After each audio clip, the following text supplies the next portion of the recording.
Good morning students, 12th commerce. Today we are going to explain cooperative organization. तो cooperative organization क्या होती है? ये एक लोगों का वॉलंटरी ग्रुप होता है जिसमें लोग जो है म्यूचुअल बेनिफिट के लिए काम करते हैं और इसमें कोऑपरेटिव सोसाइटी एक्ट 1912 इसमें चलता है। ठीक है, तो cooperative is a different form of business enterprise as here the main motive is not earning profit. इसका जो मेन मोटिव है वो प्रॉफिट अर्न करना नहीं होता है बट म्यूचुअल हेल्प, बल्कि आपसी सहायता होता है। It works with the principle of each for all and all for each, मतलब यह है उस सिद्धांत पर काम करती है कि सबके लिए प्रत्येक और प्रत्येक के लिए सब, यानी कि सहयोग से काम करना है, एक दूसरे के लिए काम करना है। इंडियन सोसाइटी एक्ट 1912 इसमें चलता है।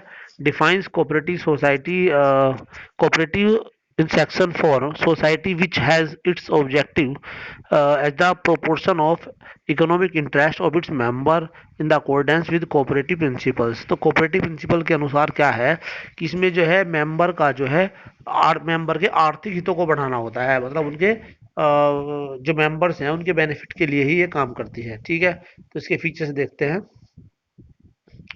फीचर्स इसमें है वॉलंटरी एसोसिएशंस, यानी voluntary organisation.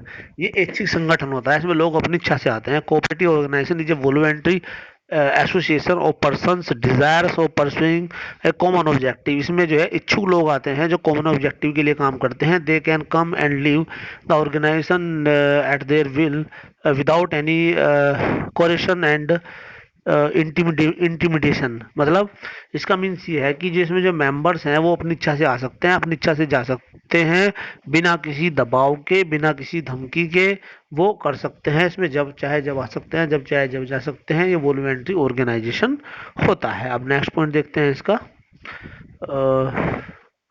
Democratic management. Democratic management में क्या है, इसमें डेमोक्रेटिक से चलता है, यानी कि वोटिंग से उसमें होता है। तो management of cooperative organisation is vested in the hands of managing committee elected by the members on the basis of one member one vote. तो इसका जो मैनेजमेंट है वो डेमोक्रेटिक मैनेजमेंट है और इसमें एक मैनेजमेंट कमेटी बनाई जाती है। उस वो जो मैनेजमेंट कमेटी है वो वोट के आधार पर बनाई जाती है।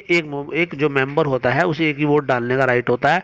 Democracy is the key note of the management of cooperative society. तो जो डेमोक्रेसी है वही जो है कोऑपरेटिव सोसाइटी के जो है मैनेजमेंट का जो है मेन प्रिंसिपल है। की नोट का मतलब है मेन प्रिंसिपल, यानी कि डेमोक्रेसी का मूल सिद्धांत है। अब है service motive. rendering service to its members rather than to earn profit as the primary objective is the feature that distinguishes a cooperative organization from other forms of business। इसका means ये है कि अपने मेंबर्स को सेवा देना, profit earn करने के बजाय मेंबर्स को सेवा देना ही इसका प्राइमरी ऑब्जेक्टिव है। यही बात जो है कोऑपरेटिव ऑर्गेनाइजेशन को बिजनेस के अदर फॉर्म से अलग करती है। ठीक है, the primary objective of cooperative society is to render service its members rather than to earn profit. तो जो कोऑपरेटिव सोसाइटी है उसका जो मेन ऑब्जेक्टिव क्या होता है कि प्रॉफिट अर्न करने के बजाय जो है मेंबर्स को सर्विस देना होता है। तो इसमें आप इसे यहाँ से भी राइट डाउन कर सकते हैं, द प्राइमरी से लेके प्रॉफिट तक। ठीक है, और इसमें पहले वाले में द मैनेजमेंट से लेके वन मेंबर वन वोट तक आप राइट डाउन कर सकते हैं। और इसके बाद है नेक्स्ट है point number 4, capital and return thereon. मतलब कैपिटल और रिटर्न का क्या है सिस्टम, इसमें कैसे कैपिटल लगती है। The capital is procured from its members in the form of share capital. जो कैपिटल है वह इसके मेंबर से शेयर के रूप में ली जाती है। A member can subscribe subject to a maximum of 10% of total share capital और ₹1000 विच एवर इज हायर। मतलब जो एक मेंबर है वो टोटल कैपिटल के जो है 10% की जो है सदस्यता ले सकता है, मतलब टोटल कैपिटल का 10% ही ले सकता है, या 1000 जो भी इनमें ज़्यादा हो। ठीक है, shares can not be transferred. Share को ट्रांसफर नहीं किया जा सकता है but surrender to the organisation. Organisation को सरेंडर किया जा सकता है, ट्रांसफर नहीं किया जा सकता। The rate of dividends paid to the member share holder is restricted to 9% as per the cooperative society act 1912। Cooperative society 1912 के जो है अकॉर्डिंग जो है इसका जो 9% तक की जो है रेस्ट्रिक्टेड है। ठीक है, तो कैपिटल फॉर्मेशन में क्या हुआ कि इसमें टोटल कैपिटल का 10% हो सकता है, 1000 जो भी इनमें ज़्यादा हो अपने शेयर ट्रांसफर नहीं कर सकते हैं, और जो है 9% जो है डिविडेंड ले सकते हैं वो। ठीक है, और उसके बाद है गवर्नमेंट कंट्रोल। तो गवर्नमेंट कंट्रोल में क्या है, in India the activities of cooperative society are regulated by the Cooperative Society Act and the State Cooperative Society Act. Cooperative society are required to submit their annual report and account to their registrar of cooperatives। यानी कि जो cooperative society की जो भी activity हैं वो जो हैं कोऑपरेटिव सोसाइटी एक्ट के अकॉर्डिंग रेगुलेट की जाती है, और वे जो है स्टेट कोऑपरेटिव सोसाइटी एक्ट के अकॉर्डिंग और कोऑपरेटिव सोसाइटी एक्ट के अकॉर्डिंग रेगुलेट की जाती हैं। इसीलिए जो है कोऑपरेटिव सोसाइटी को अपनी जो एनुअल रिपोर्ट्स है, अपने जो अकाउंट हैं, वो कोऑपरेटिव के रजिस्ट्रार को सबमिट करने पड़ते हैं। ठीक है।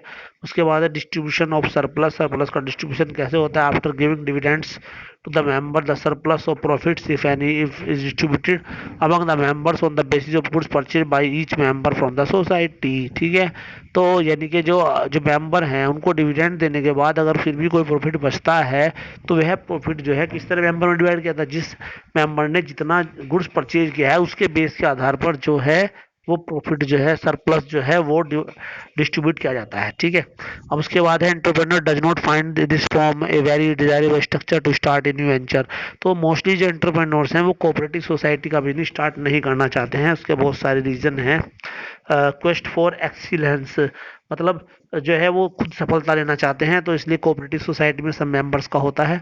ड्राइव फॉर इंडिपेंडेंस, इंडिपेंडेंस होकर काम करना चाहते हैं इसमें, जबकि ऐसा नहीं है। Tendency to project champion, project champion बनने की टेंडेंसी होती है, वो इसमें नहीं है। Strong desire to succeed earn profit, मतलब सफलता ज़्यादा ज़्यादा सफलता लेना चाहते हैं, प्रॉफिट अर्न करना चाहते हैं, इसमें वो नहीं होता है। क्रिएटिव एंड इनोवेटिव नेचर, तो क्रिएटिव और इनोवेटिव नेचर है। मस्ट बी ओन बॉस, अपना बॉस होना चाहते हैं, जबकि कोऑपरेटिव सोसाइटी में कोऑपरेशन से काम होता है, कोई बॉस नहीं होता है। Love for being leader in the field, और जो है जो किसी फील्ड में लीडर बनना चाहते हैं, इसलिए कोऑपरेटिव सोसाइटी नहीं करना चाहते हैं। Zeal to capture major market share, और मेजर मार्केट शेयर में कैप्चर करना चाहते हैं। तो ये बहुत सारे रीजन है जिनकी वजह से जो एंटरप्रेन्योर्स हैं वो कोऑपरेटिव सोसाइटी का फॉर्म नहीं स्टार्ट करते हैं। ठीक है। तो ओके, थैंक यू।